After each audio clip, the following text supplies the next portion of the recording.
Welcome to the Fit Rich Life podcast, a show where we talk about money, entrepreneurship, health and fitness, and building a life you absolutely love.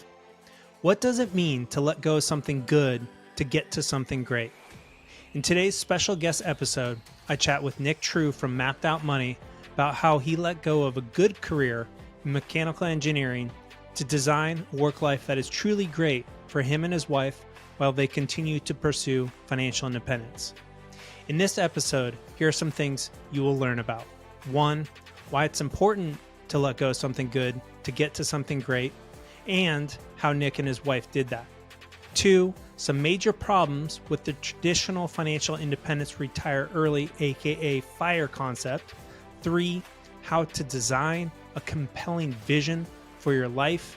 4, how budgeting your money is the tool to unlocking your vision, and a whole lot more. This is a great show for anyone interested in designing a life and career that is truly great. The insight, strategies, and wisdom that Nick shares will empower you on your work-life journey. Please enjoy a wide-ranging conversation with Nick True from Mapped Out Money.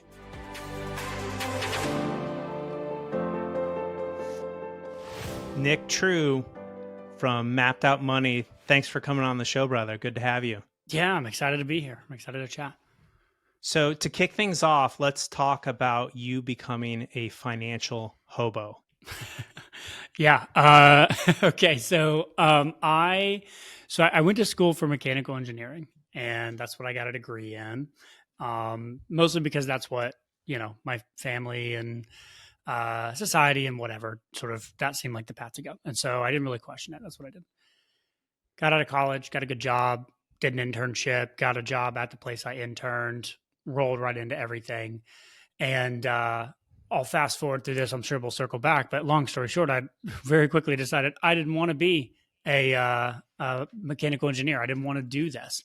I wanted to carve out my own path. I wanted to find something else. And as part of that journey, I decided to launch a financial blog, and I wanted to move into an RV and start traveling the country with my wife. And I had been planning this for a long time, and we bought the RV like literally a year and a half before I quit because I had to renovate it and we had all this work to do, and it was a whole long-term plan. Well, when I put in my 2 weeks notice at my engineering firm, word spread pretty quick that I was not just leaving the company. I was quitting engineering. I was, launching a blog, and I was going to live in an RV. And in all these guys' minds, it's a van down by the river. And so this guy, John, and you got to imagine this like huge, like 6'4", deep voice, just big burly guy. And he comes over to my desk, my little cubicle, like shortly after I put in my 2 weeks notice. And John, he's like, "Hey, Nick." I was like, "Hey, John, what's going on?" And he goes, "Well, Bill told me you were leaving to be a financial hobo." And I just about died laughing. And I was like, "John, that's the best. I need to get that domain name and start blogging under financial hobo and just embrace it." And so, and in their minds, I was throwing away this really good engineering career to go talk about budgeting in a camper, and so nobody at the firm understood it, but I love that financial hobo comment. I think it really fired me up. It was really funny. Yeah. So let's put a little bit of a timeline to it. Like when did you start this mechanical engineer job? Like, how many years were you working at it, like before you decided to kind of make this jump? And then kind of like the follow-up question is like, how did you kind of get interested in personal finance, like during this time? Yeah. So I was in college and I got this internship at this company in Chattanooga, Tennessee in 2013. And so I worked at the firm, let's say 15 to 20 hours a week, all through my junior and senior year of college. So I was there for 2 years as an intern. When I graduated college, I took a full-time job with them. And so then I worked another 2 years before I quit, and I quit in August of 2017. And and so that was sort of, I was with that company for 4 years and got to know everybody there really well, and worked very closely with them. Now, in terms of the financial journey, that actually started really early. So I was very lucky that my parents were not big on budgeting and big on like personal finance, but they were big. My dad's a business owner, and I did grow up around this concept of like, you can work hard, and working hard you can make money, and then like you can grow your own business and that kind of thing. So my dad was very entrepreneurial in that way, and I kind of watched that. And I got very lucky when I was in middle school. My um, as part of this homeschool group that we were a part of, I ended up taking this Crown Financial, which is like, if you're familiar with Dave Ramsey, Crown Financial is like the church Christian personal finance like pre Dave Ramsey. It's like the '90s version of that. Long before Dave was the sort of massive juggernaut he is today. And so we took a Crown Financial class when I was in middle school, and that got me intrigued about personal finance to the point where I was always sort of started getting interested in money, and I started reading these blogs, and I stumbled across all these, like, I don't know, like JD Roth and Paula Pant, and I stumbled across all these bloggers in the early, or I guess late 2000s, when I was in like late high school and in early college. So all the time that I was pursuing my mechanical engineering degree, I was just getting into personal finance for myself, and became very I just loved it. I lived on the Bogleheads forum. I used to log in there every day and just read and like learn and take everything in. And I kind of became the go-to finance guy in my friend group in college. You know what I mean? Like, everybody's kind of got different people in their friend group, and I was like the guy in my friend group that, as we were all graduating college, I actually knew a little bit about these 401k things, and like how to get out from under our parents, and like what a credit card was, and because I had been reading all about that stuff for a long time at that point. So it was very an organic interest that grew slowly over time. Yeah. Yeah. So I guess my next kind of question is, in preparation for this interview, I reviewed your podcast, Yeah.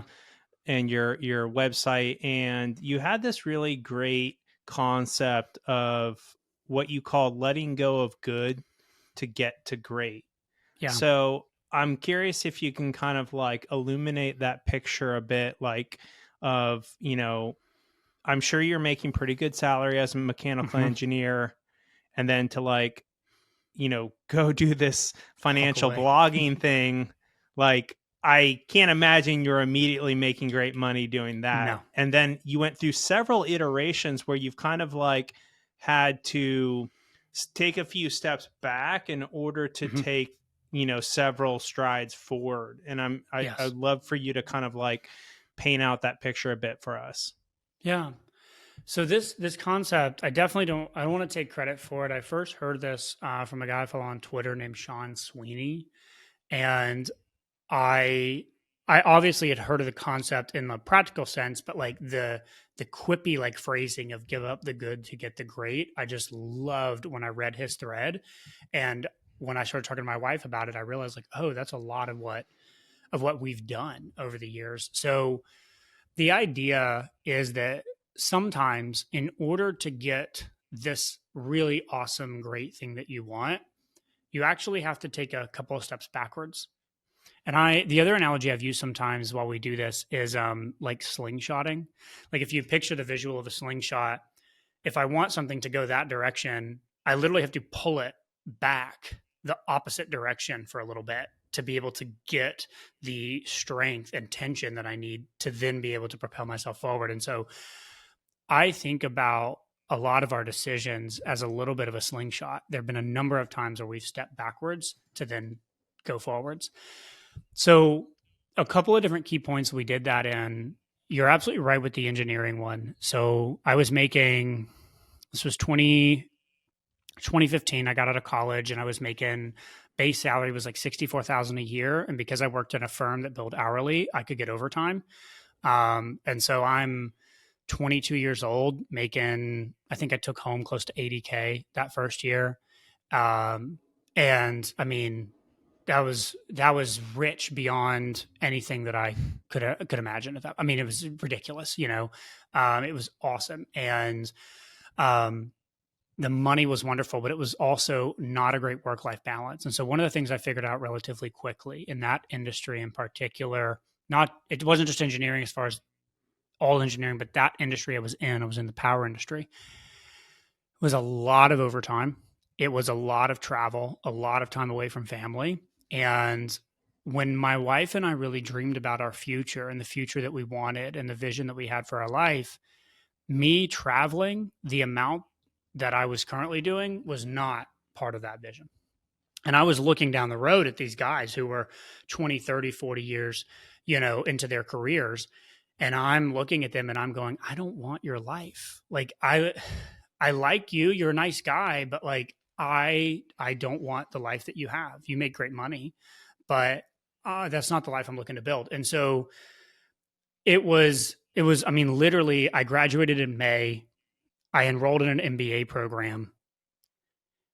In June, I stumbled across like the fact that these bloggers who I've been reading for years and years and years actually make money doing this. And I was like, oh, that's interesting. Wait. And I had a background in teaching. I taught piano lessons for years. I tutored math. I did ACT prep. I love teaching. And I was like, I wonder if I could maybe do something. And so I told my wife, I was like, I think I want to drop my MBA program. So that was the first like give up the good, because the MBA program was like a status thing. My family would be impressed by that. My work, colleagues would be impressed by that. And I had already enrolled. I'd gotten into the whatever. Before the classes even started, I was like, I want to quit this MBA thing and launch a blog. and and I was like, because the MBA seems like a path towards this thing I don't want, whereas the blog is the path towards this other vision, this greater vision that we have. And so we give up that. This then progressed, right? And so there's a couple of key moments, and I'll hit them, and then we can circle back to the ones you think are interesting. But there were a couple other times where we did this. And so obviously when I quit my engineering job, they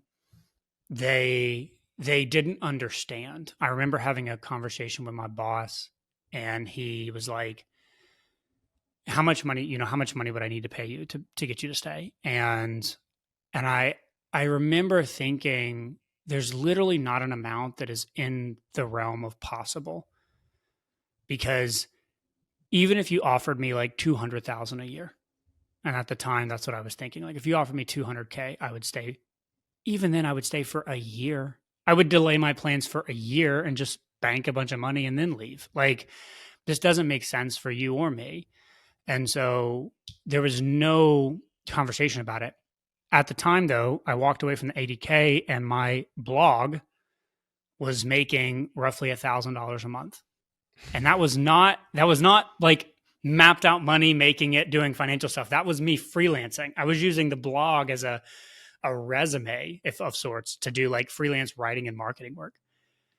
Now, I was able to live because my wife she graduated grad school and she took a full-time job. And so like literally I called it, we high five. Like I quit on Friday, I high fived her, and she started work on Monday. And and that's how we made the bills work for a little while.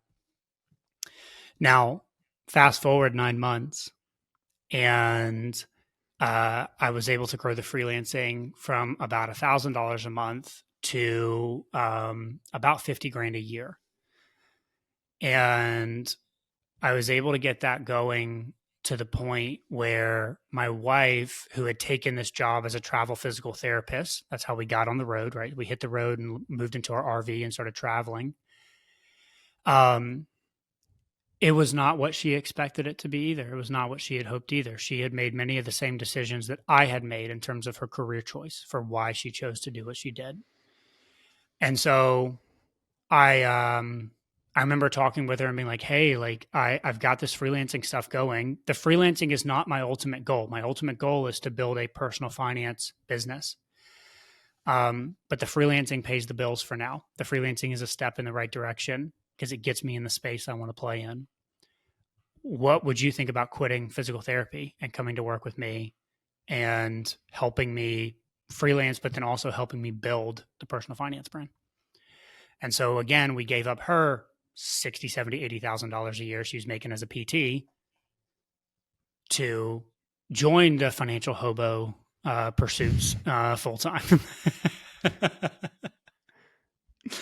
So that was March 2018. And then it took another 2 years from that point before I was able to walk away from all the freelance work and truly be doing mapped out money, what I do today, financial coaching full time. And so it was a 5-year process to go from, you know, thinking about the blog to I'm now doing this full time. And to give you even a little more context, in 2020, mapped out money made revenue was about $120,000 in 2020. And after, expenses and stuff, we probably took home, let's say maybe 90. And so it took almost 6 years to replace the sort of engineering salary. And so when I think about giving up good to get to great, those are the things that come to mind, right? Like we gave up a lot of money along the way. We gave up a lot of time and effort along the way to ultimately get this greater thing that we were much more excited about.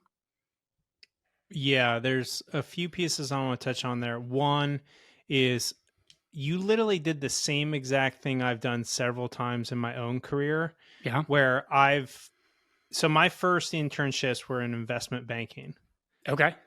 And, I'd stop out of, school and like do like longer internships, like 6 months. So like all in all, I did probably about 2 years of internships in investment banking, but I literally did the same exact thing where I looked at the people that were like 10, 15, 20 years ahead of me.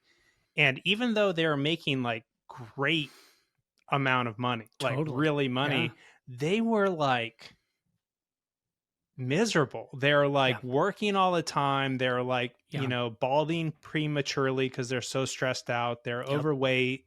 They weren't spending time with their family. And I was like, there's got to be another way to make good money. Like, let me go figure something else out. And I did that a couple times in my career, and I've talked about it on the show, but I just wanted to, share that I can relate with you. The other kind of piece that I want to pull out a little bit is, kind of the traditional like financial independence, retire early prerogative would be like, let's just max out the mechanical engineering money and get to financial independence as fast as possible. But you decided to like, hey, I want to design a life that I actually want to be on, like the journey. And so I'm just curious, could you talk a little bit like why didn't you've been reading the blogs, like why didn't you just push to like make it, get that 200K mechanical engineering job and just like get there as fast as possible? Like what made you be like, no, I want to go a different path? Great question. Yeah, so here I have two issues with a lot of the fire movement stuff. And I'm friends with so many people in this space, so it's not that I'm hating on them, but there are two issues that I think I want to push on. So in terms of why I didn't, let me first say, like, there was a hot second where I did, right? Like I read the Mr. Money Mustache stuff. I got into like, let's reduce our expenses to the absolute bone. I came home one day and told my wife, let's get rid of our dryer because I think it's taking up too much electricity. Like we've got to cut back. And she was like, no, you're nuts. And so like, there was a moment where I like that did really appeal to me. And what ended up happening is I got very into reading and learning about the idea of vision and values and forward thinking. And a lot of this there's a number of books I've read over the years, but a lot of my thinking around this has been highly influenced by Michael Hyatt and a few of his books on visioning. And I started getting exposed to this idea of planning your life based on values. And when you start looking at the financial independence, retire early in the most traditional sense. So there's a lot of people that are in that crowd that would really push on what I'm saying because I'm painting a sort of caricature of it. But what I'm getting at is in the most traditional sense, which is like maximize income, minimize spending, bank the savings, and hit FI as quickly as humanly possible. What ends up happening is you end up having a period of time. For some people, it's short, 5 years, 7 years if you make a ton of money. But for others, it's still 15 or 20 years. You have a period of life where you really, really don't love what you're doing. Or at least it's not at all close to the big vision. And I somewhere along the way, I got exposed to this question of basically looking at my vision for my future and going, okay, is there a way that I could get 80 to 90% of this without hitting financial independence? And so the exercise that I walked myself through and that I do a lot when I'm talking to people now is when you think about why you want to retire, like literally write out what your life looks like. Get a vision, write it out. What is it? What are you doing on a random Tuesday when your life and when you've hit financial independence and you've retired early? When I started thinking about all the things that I would be doing, and then I really look at them and go, okay, could I get like 80% of the way there, 90% of the way there? What would have to happen in my life in order to do that? Well, now all of a sudden, I can start finding a path to make that happen in like 18 months. And I would much rather get to some version of what I want that future to look like in 12 to 18 or 24 months, be at 80%, and then hit what a lot of people now term like coast fi, where like I've got a good income, I've got a good game plan, and now I can just invest at a very normal, regular like savings rate and hit my financial independence numbers. But now like I really don't want to retire. Like I see no interest. I have no interest in retiring before I'm in my 60s at this point. So for me, trying to find a way to work remotely, trying to have control over my time, trying to feel like the work that I'm doing makes an impact, and having the ability to pursue the hobbies and sort of the creative endeavors that me and my wife want to pursue, and then having lots of time to raise my family the way I want to raise them. Those are the things that like showed up for us when we were thinking this through. And for that, I just needed to get out of my current career path and find something else. And so for me, I achieved 80 to 90% of what we wanted by doing freelancing. And then I was able to take another leap because I still wanted to pursue my own business endeavors, which I don't think I had to do, but I wanted to. And then that got me maybe to 95%. Does that make sense? 100%. Yeah. I just want to kind of like recap and pull out a couple pieces of those. So kind of like the number one issue with the FIRE movement is for most people, they're probably spending 10 to 15 years, maybe even longer, doing work that they don't like to get to this, potential mirage or paradise of financial independence. Yes, 100%. Yeah, this sort of idea they have in their mind of what it's going to look like. Yes. Yeah, and so you're saying like instead of that, like going through the thought experiment of like, hey, what is my actual vision for my life? And for you, that was remote work, that was having time freedom and location freedom. Being able to work remotely, as well as being able to have impact in the work that you're doing in a meaningful way for you personally. As well as the time and space to pursue, your hobbies and creativity that may or may not generate income. And then you figured out like, wait a minute, like I can step away from this mechanical engineering job that I was working overtime. I was in a high stress environment. I was traveling. I was away from my family.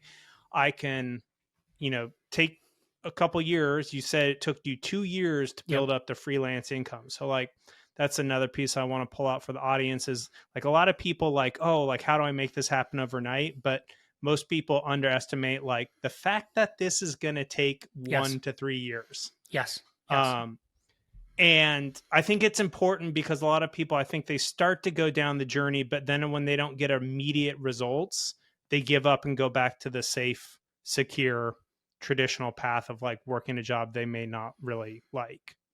Yep. I totally agree.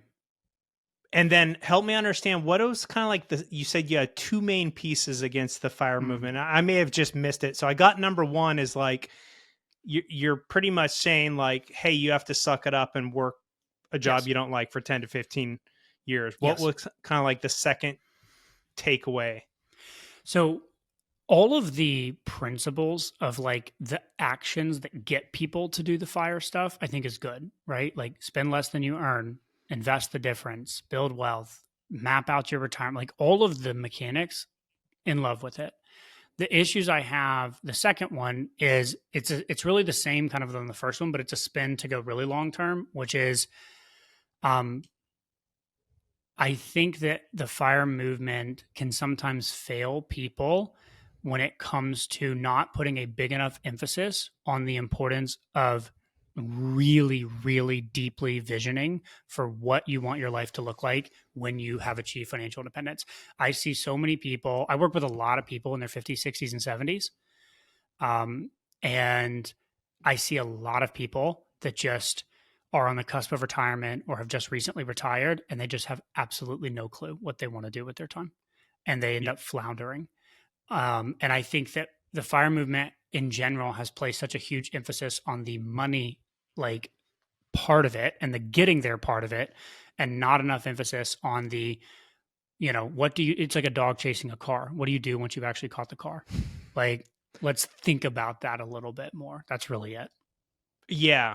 And I love that you brought this out because I think this is now I consider myself part of the financial Totally. independence Yeah. community, but I'm not really into the RE part of it because Sure. like I just don't see myself not working in some Yep. capacity that is meaningful to me because like Yep. what would I do? And the piece that I think that you really that second piece that you called out is the lack of that vision building for your life Mhm. then leaves you in this really weird place when you finally do achieve the financial independence. And to me, there is almost like a unspoken rule that you can't say you're unhappy once you've achieved financial Totally. independence. Yeah. And I like dead serious. Like I know there's people who achieve it and they're Yes. like, I don't know what the Yeah. fuck to do with Totally. my life. And they Totally. fall into depression. Yep. And then some of them just go get another job because they're like, I don't know what the fuck I'm doing with my life. Yep. But like no one talks about that part of it because I think there is like an unspoken stigma that like once you achieve financial independence, like you've, found the Holy Grail and you Totally. can't speak bad about the Holy Grail. It is. And it's, and so again, thinking about my journey and how I stumbled across this stuff, like I was very lucky in that I spent a lot, I said this earlier, but I spent a lot of time on the Boglehead forum, right? And so I'm sure your audience is familiar with that, but John Bogle, founder of Vanguard, there's a bunch of books that are by the Bogleheads, and there's a forum that's the Bogleheads forum. And I ended up spending a ton of time on there. And over and over and over again, I started seeing these threads from people that had achieved 2 million, 5 million, 10 million, 20 million dollars of net worth and were just absolutely lost and were floundering and couldn't bring themselves to spend the money, couldn't bring themselves to use it. Like just were absolutely not, it did not pay off the way that they thought it was going to. And I started reading all these threads, right? And I'm 23 years old, right, when I'm reading these. And so I'm getting a real good example of learning and like, oh, interesting. So this maybe there's something here that I need to pay attention to that is not quite exactly what I thought it was. Yeah. Yeah, I think that's super powerful. So I think this is a perfect segue to talk about like visioning and Yeah. like, Yeah. I know you and your wife keep a vision doc. Mhm. You work with your clients to create a vision doc. Can you kind of walk us through that and then kind of start to pair with like how budgeting Plays into really that. Yeah. plays into that? Because before we hit record, you basically you explained to me that the budgeting actually is the thing that unlocks the vision. Yes. Yeah. And I get goosebumps just saying that, because like the word budget is like People hate it. like It's like a it's four-letter people word. hate Yeah. it. It feels Yeah. so terrible. But then when you Yeah. think about it as a tool to unlock your vision, it's like, wait a minute, maybe this is a magical thing. Yes. And so like I just want you to walk us through kind of like your vision doc process, and then kind of like tie that into, how people can use a budget to unlock that vision. I love that. So the visioning process, I'll hit this first, and then we'll explain how it works with the budget. So we have a vision document that I have worked and worked and worked over the years, and revamped and added sections and removed sections and changed it up a lot. But I'll tell you where it's at today. And so our process every quarter, we take at least a full day, sometimes 2 days. And once a year, we take a trip. We try to do like a long weekend or sometimes even a full week or more, get away and take a visioning retreat, me and my wife. And we typically do that in January or February. And then every quarter, we will take one full day around town, go to coffee shops, go to our favorite restaurants, go to walk in the park, and vision and dream and update our document. So, what's on the document? There's 3 core sections. The first is our values and priorities. And so, when I say values and priorities, these are not like we value integrity and honesty. Like these are, not that I don't value those things, but these are things that help us make decisions in our life. And so, like, I'll just read off ours real quick to help give context. So, like, our number one value is our relationship with Christ, both individually and together. Our second value is our marriage and relationship with each other. Third is our immediate family. And for us, immediate family is the 2 of us and our kids, which we don't have yet, but we will in the future. Fourth is our physical health and active lifestyle. Fifth is building our business and wealth to support the other values. Sixth is fostering our interests that God has given us. 7 is healthy community. So that's church, extended family, friends. 8 is flexibility with our 2 main resources, so time and money. So we want flexibility with those. And then 9 is living in a walkable area with immediate surroundings that we love and feel inspired by. So those are the big values that we have in our life. And in a minute, like we can see how, if you looked at my budget and you see where I spend money, you would see how where I spend money maps to the things on that list. And so first is identifying your values. Now, I will tell you, for most people, identifying your values is very hard. It's very difficult to jump straight into this. And so typically I do the other sections of the vision first because they're easier. And then I can often draw the values out of those by seeing what they put down. So the second section is an ideal day. And so this is an ideal day in your current season of life. And so it's not drinking Mai Tais on the beach, right? It's like, what does an ideal day Tuesday for you look like in a perfect world? What kind of things go on in that day? What time are you getting up? What time are you going to bed? When are you working out? Like, when do you hang out with your kids? Like, what does a typical wonderful day look like? And then the last section is the timeline. And so the timeline, we try to keep it very simple, but we just put like 2024, 2026, 2028. We typically will go like 1, 3, 5-ish years. And then we break up the timeline into 3 areas. We call it life, and then relationships, and then finance. And then under the life bucket, we just start putting bullet points, places we want to travel, habits we want to build, health goals that we have, hobbies we want to pursue. and like some stuff on ours right now. Like right now, I'm in a big health mode, and so I'm trying to lose a pretty good amount of weight and get my body fat percentage down. So that's a big piece of mine at the moment this year. We've got some habits and hobbies on there. My wife is very into her art practice, and so she's got some pursuits around that. And we've got a few trips on the calendar that are listed here as well. And then that next section is relationships. And so this is where we're answering questions like, how often do we want to get together with extended family? How often do we want to get together with grandparents? How often do we want to have date nights? What is our cadence for our relationship with each other? If we had kids, I would put down their ages and say, like, all right, our kids are, 6, 9, and 12. What skills do we want to have passed on to them by this age? What experiences do we want to have given them? What things do we want to have done with them? What lessons do we want to have taught them? I'm putting those types of bullets down here. And then the finance is the bottom. And the finance is just simply asked as a, how much money do we either need to be making or giving or investing in order to be on track for the vision? And so you can imagine if we've got this vision built out, we can then start to have a conversation around, well, cool. How much money do those things require? Well, I'd like this much money for my art, or I'd like to be able to hire this fitness coach and be able to buy some new running shoes. So I need money for that. Or I want to give this much money because that's part of our value set. Or we want to have this experience with the kids. So we need to work that in. And so the financial goals that we have around income or investing are set in light of the vision that we've laid out. And then at the very bottom of the document, we have a future dreams section, which is almost like a bucket list. And it's just like bullet points that don't have timelines, where it's just like, it would be fun to one day travel here, do this, pursue that, learn how to do jujitsu, learn how to whatever, like all the things that we think could be fun.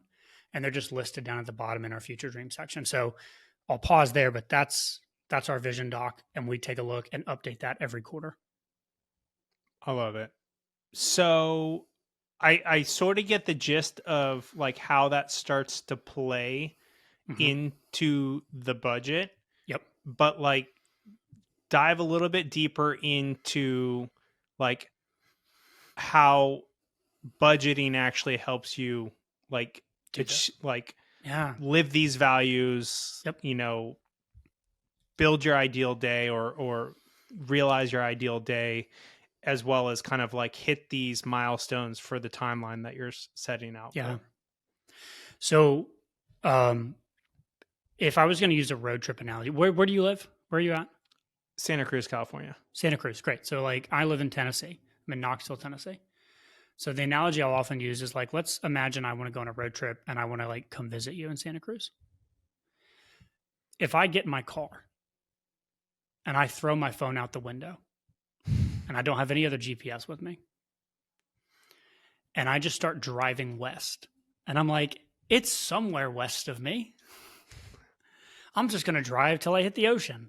The odds of me getting like anywhere close to your house are probably pretty slim. And that's how most people operate their financial life. They don't even have the GPS turned on. And so for me, the vision document, everything I just described is the equivalent of us putting the location in the GPS. That's putting the address where I want to go. But I also have to turn the GPS on and get my current location. And so that means that we got to be tracking our numbers. And so you need to be using some sort of spreadsheet or budgeting tool or app or some way to get an accurate representation of what you're actually doing. And I've just found that the majority of people don't know how much money they make and where it goes. And most people are horrible at estimating how much they're actually spending for things like gas and groceries and eating out and all the discretionary stuff. And so even if you're a fan of like anti-budgeting and bank account based, like automating stuff and then just living on what's left over, I think that you can get okay, but I'm such an optimizer. I'm trying to spend as much money as possible on the things that matter the most to me. And so that means I need to have clarity to where that money's going. And so in order to start putting these things together, I have to track my data. And so there's lots of budgeting tools out there that will do this and that you can create. And the most important part is choosing the one that you'll stick with. But the point is, we gotta track the data. And so for me, because I've been tracking my data and I do my budgeting process regularly, I know very, very deeply exactly how much we spend on average in all these different areas of our life.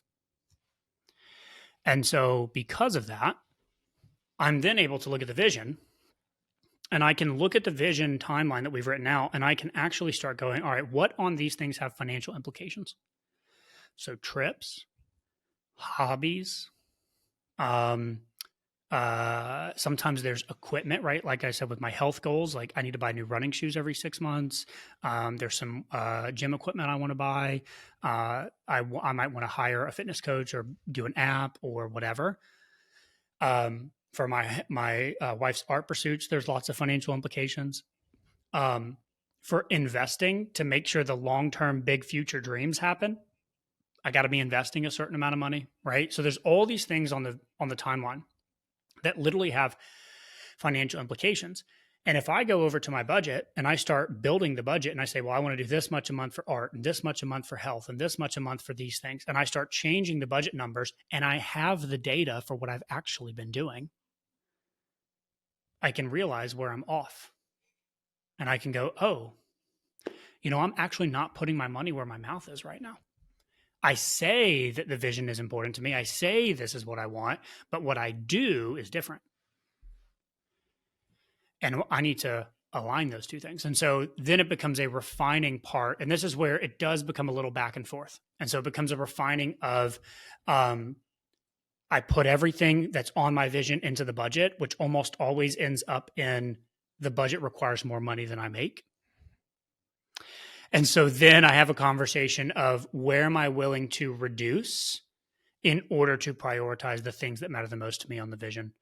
Are you familiar with the jars and the rocks and the pebbles and the sand analogy? I am, but feel free to illustrate it with the audience. So I do this a lot with my clients. I've got this little jar here. And you can imagine that, so like inside the jar, there's like some big rocks and there's some pebbles and there's a whole bunch of sand. So if you imagine that I gave you this jar and I set some big rocks out and then some pebbles and some sand, and I said, hey, just fill up this jar. If you put the sand in and then you put the rocks or the pebbles in, and then you put the rocks in, the big rocks, they won't fit. They will literally come up here. They won't be able to fit into the jar. But if instead you put the big rocks in first, and it's hard to see, but I have 5 big rocks in here. If you put the big rocks in first, and then you put the pebbles in on top of that, and then you let the sand go around that, you can actually fit it in the jar. And so for budgeting, what that means is we look at the vision and we identify what are the big rocks here. And typically, one of the big rocks is investing enough money to make sure you retire at a certain time. And then some of the other big rocks are a certain level of housing. Maybe it's a location, certain level of things you want to provide for your kids, health pursuits, hobby pursuits, those types of things. Those are some of the big rocks. And so we put those in first. And then the pebbles, we work around that. And pebbles are like stuff you want, but it's not your highest priority. And then the sand is all the extra little fun stuff that just fits in if it can. It's bonus. And so I will literally ask people and say, if we look at your budget and we look at where you've been spending your money, what's a big rock and what's pebbles and what's sand? And we're going to reduce the sand so that we can make sure we get the big rocks in the jar. So I know one of the challenges that comes up, with yourself and with the clients that you work with, in your coaching program Ahead in 100, but it's the whole managing the expectations. Mm-hmm. We have this expectation that we're going to be able to do X, Y, and Z. And then as you kind of just said, then we realize the budget doesn't work because we need to make more money. Yes. So walk me through a little bit of how you personally deal with that, or, how you work with your clients to to deal with that. Yeah. Do you mind if I ask you a question on this? Sure. do you have an example in your mind, or can you even think of something recently where maybe it was just in your past, doesn't have to be recent, just can you think of an example where you have had to say no to something you wanted because it didn't make sense financially? You couldn't afford it, or it didn't work in your budget, or like, you 100%. couldn't do it. Okay. Yeah. Like So what? just the other year, last year, my wife and I consider purchasing a home. Okay. Homes are very expensive in Yeah. California, and we're financially independent, but we're Yeah. renting. Yeah. And, for us, at some point, we do want to own kind of like the dream home. And we thought we found one, Okay. and we thought it was kind of within our price range.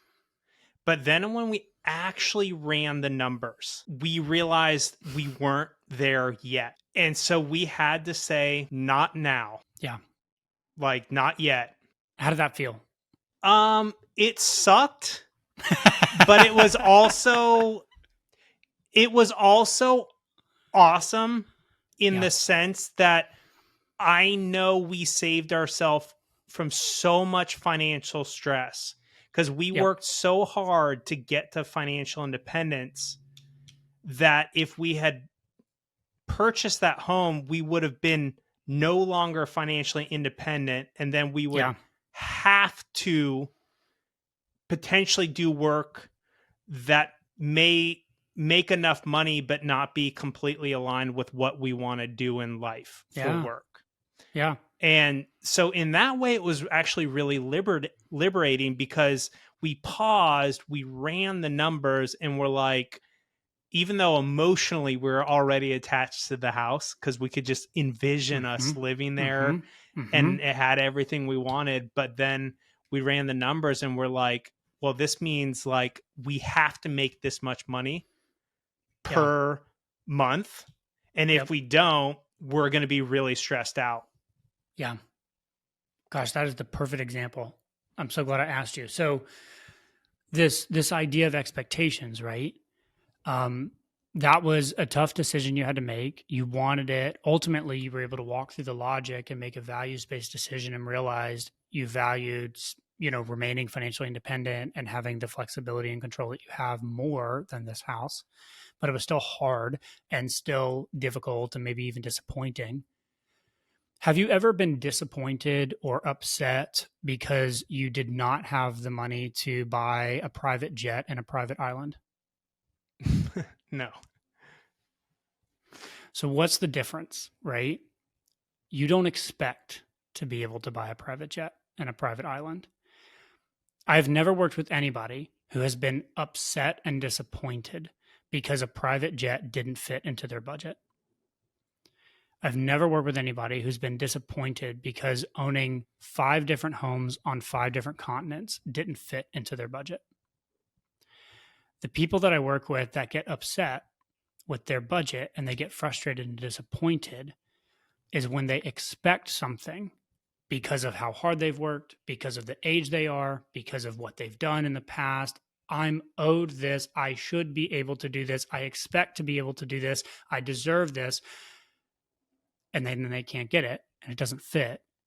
That's when we get upset. That's when we get frustrated. That's when we quit budgeting. It's when we quit doing this whole process because it feels like I expected it. I should be able to do it and I can't get it. And so, like, for me, it's starting to notice and pay attention when I have these expectations. And when I have these expectations for something, I start to question it. And the questions I ask myself a lot, and the questions that I ask folks I work with is, why do you have this expectation? Where did this come from? Like, this is a belief that you have that you think I should be able to do this or I ought to be able to have this. And so I'm like, where did this come from? And oftentimes there's like I don't know. I've always thought that by the time I'm 30, I should have this. And by the time I'm 40, I should have that. And by the time I'm 50, I should be here. And they have these like predetermined timelines in their head. And if you really press people on them, they don't have a good answer for why it should be that timeline. It's just, I don't know. I guess that's what I've always thought. And so then we can start to question that belief. And so the first is like, where did this come from? And then the second question is this belief actually true?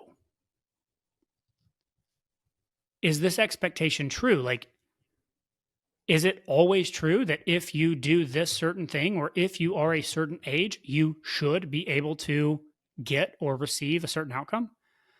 Is there any exception to someone who's your age that doesn't have what you expect that you should have?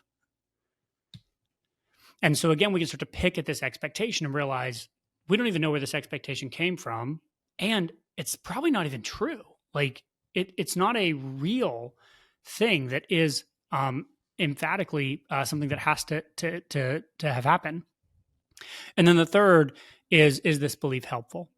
And again, I hate like people who steal stuff and don't give credit. Those three questions come directly from a book called Mind Your Mindset by Michael Hyatt and his daughter, Megan Hyatt Miller. It's a fantastic book. And so where did this come from? Is it true? Is it helpful? And we can start to question these expectations that we have, and we can start to reframe and sort of rewire the beliefs and the stories that we tell ourselves about what we ought to have or what we expect to have. And this is a huge unlock for people that are feeling like the budget is just too tight and tells them they don't get to have any fun. If we can reset your expectations around the fact that, hey, you don't actually get to do everything you want all the time, and that life requires trade-offs, then we can now have a productive conversation about what we're willing to trade off, so that we can make the things that matter the most happen. And in your case, perfect example of saying, you know what, we're going to give up this house because we have this other thing over here that's more important. Yeah. And I'll just kind of double click on it a little bit, because I'm very clear that my top core personal value is freedom. And for me, that means freedom to do the work that I enjoy, to work in the capacity that I enjoy working in, not having to, work, in my case, like I don't work 5 days a week. I have a 4-day work week. That's my fit rich life. And, I typically work, 3 to 6 hours a day. And that's like my happiness. And, I had to look at like, okay, I could, go out and get like a high paying enterprise technology sales job and make more than enough money to cover this household. Or I can continue to live and work in the way that is truly aligned with my personal values and the lifestyle that I want to live, knowing that the house isn't gone forever. It's just been pushed down the line. And I get to choose at how fast my wife and I want to pursue that without sacrificing our current lifestyle to get really what is like, and this is one of the things, like people get so flustered when you start talking about the American dream of home ownership. Totally. And the other one is cars, I've realized. Like when you start talking about cars, like I've recently experienced this online. Very strong opinions about both houses and cars. And that's because, through the genius of advertising and just kind of the American societal programming, we are taught that this is what success and happiness looks like. It looks like a house by this certain age. It looks like a new car in the driveway or the garage. And the unfortunate part about that is it then locks a lot of people into a work life that they have to partake in, even though they don't like it and are unhappy in work, in order to service that car and that house. And I made a conscious choice that like, I want to be in service of the life that I want to live, not these things that will force me to live in a way, because we all spend a third of our life at work, a third of our life sleeping, a third of our life at work, and a third of our life, with our family and doing fun things. And I'm like, I don't want to sacrifice a third of my life just to, get something that may or may not be the right thing for me right now. It's a frame. And this is where, again, like, I love, this is where a lot of the stuff from the FIRE movement I love, right? Vicki Robbins, Your Money or Your Life is a good framing for this, which is one of the most fundamental frames that I find is so important with this conversation is viewing money as a tool or a resource to do the things that you actually want to be doing. And so instead of using your time in order to get more money, the goal is how do I make sure that I am using my money that I have and the money that I'm earning in a way that I can do even more of the things that matter to me. It's looking at your money as a resource instead of the goal itself. And it's a totally different framing that just unlocks different set of questions. Yeah. Yeah. And I'll like paint, one other aspect is like my wife and I could move to somewhere that's less expensive than Santa Cruz Oh, you totally could. Totally. immediately. And we could have that dream house, but Mhm. then we wouldn't be in the location that we Yep. want. And we're a Yep. 5-minute drive from the beach. We rent a Yep. nice home. And like to us, that is like living a rich life right now. Yeah. And, so if we want a nice house, it means we have to continue to earn, but we can earn Yep. in ways that are meaningful to us. But that just may mean that timeline is pushed out a little bit more than maybe we'd like. But that's the trade off that we're making. And we're Yes. conscious about that trade off. I love it. I love that. Awesome. So tell us a little bit more about your program online. Yeah, sure. Ahead in So 100. Like just kind of walk us through, what it entails, what it, because everyone who listens to my show knows like I'm a huge proponent of getting coaching, taking yeah. courses, and getting the support that you need to level up in the area of life that where you need help. Coaching has played a big part in my journey. I'm an online coach, but like I think it's finding the right coach in the right area at the right time of your life and like Totally. the person you resonate with. And I think you have such a powerful community and a voice and a way of thinking things. So I would love to share with my audience kind of like what your program is all about. Yeah. So there's if we use the little GPS analogy that I used earlier, that's really a good way to think about the program. And so in the program, it's 100 days long, so 3 months roughly. And we run 3 groups a year. And so it's very similar to like a college, enrollment type semester situation. We have a, spring, summer, fall, or kind of a winter, summer, fall, I guess. Um, and so we have an enrollment period where we open up for enrollment, people join, and then we run that group through for the semester, if you will. And so across that 100 days, what do we do? Well, if we use the GPS analogy, the first thing we do is we track your money. And so I've built a bit of a reputation around one particular budgeting tool called YNAB. It's short for You Need a Budget. If you go on YouTube and search in for YNAB or my name, you'll find videos about it. And because of the way that I do it, obviously you don't have to use that tool to do what the things I'm talking about, but inside the program, that is the tool of choice. It is the tool we use. And so the first section of the program is walking you soup to nuts on setting up your budget, making YNAB work, tracking your money, and get a really, really, really good handle on what's coming in and what's going out. The second sort of part of the program, then we shift gears into this visioning piece. And we really go deep on mapping out a vision for your life, all the stuff that I talked about earlier. And then one of the things that is really cool that we do is over the years, we've had, at this point, I've worked with a couple thousand people, both one-on-one and then through our program. And so I've seen a lot of people go through this process. And consistently over and over again, I've seen about 5 or 6 of the exact same roadblocks for people when it comes to visioning. And so every time I get the same hangups of like, well, my life, I've got this big unknown thing happening, and so I can't vision, or I just can't map it out because X, Y, and Z. And so I get these excuses that come up over and over again. And in the program, we basically just dismantle every single one of those and give you exercises to help you overcome those and actually create the vision that you need.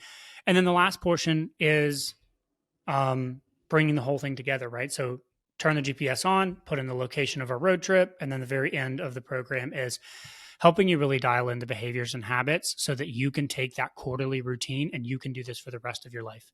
And so every quarter, right, update the vision document, look at the budget reports, update the budget based on the vision, make sure that our money is getting used to do the things that matter to us. And we do it every quarter. And so that's what we do. And the goal is that at the end of it, you've got a budget and a vision that is like really dialed in. And so if you just follow the budget, your vision will happen, and then you just keep it up to date. So that's the goal. I love it. And if people want to learn more about Nick True's, Yeah. all his stuff, you can find him at mappedoutmoney.com. Yep. He's got a great podcast. He's got an awesome YouTube channel. So, even if you're not ready to join this program, there's plenty of incredible free content that you can check out. And in closing, I always like to ask the guest to share a tip, tool, or strategy for one for health and fitness, one for money and wealth, and one for life. So what do you got for us, Nick? So health and fitness is one. This has been a real struggle for me over the years, on and off and on and off. I've really struggled with this. And in the last really this year, I've finally started to see some real progress in that area of my life. The main thing that helped me was having a really strong why, a really strong, compelling reason. And for me, having 6-pack abs to look at on the beach just doesn't do it. I just don't care. And so for me, having a really strong and compelling why around my health so that I don't die prematurely and leave my wife early has been a strong why. And so as I've started to tap into the fact that like most of the men in my family have died in their early 60s and are very unhealthy and have really bad habits. And I look at the people in my wife's family and they live to be in their 80s and 90s. And I think about the fact that if I don't get my stuff together, I might end up dying and leaving her behind for 20 or 30 years. That doesn't feel like a very good husband if it was things that I could control. And so like, as I've started to tap into that, the weight started to come off. My habits have started to stay dialing in. And like, so for me, I would just say like, you've heard it, I'm sure, but like the strong why has been just critical. Money and wealth, I'm going to say turn on the GPS. Like, I just can't hammer that home enough. If you're not tracking your finances in some way, I don't care how much money you're saving. There are inefficiencies that are happening. I don't care how much money you make. There are inefficiencies that are happening. And I think that you can squeeze a whole lot more out of life if you're willing to just track and inundate yourself with the data. So I think it's important. And then life, I'm just going to be a broken record and say like, you got to have a vision. You got to have some values. And so like, I know what my values are. It sounds like you know what yours are as well, right? You're number one, I know, right? From this idea of like freedom from time and freedom from controlling your work and all that stuff. Like getting clarity on your values will be the biggest unlock in helping you make decisions. And so spending some real time asking those questions and trying to map that out is my biggest piece of advice. Awesome. Nick, thank you so much for coming on the show. It was a true pleasure, brother. Yeah, thanks for having me.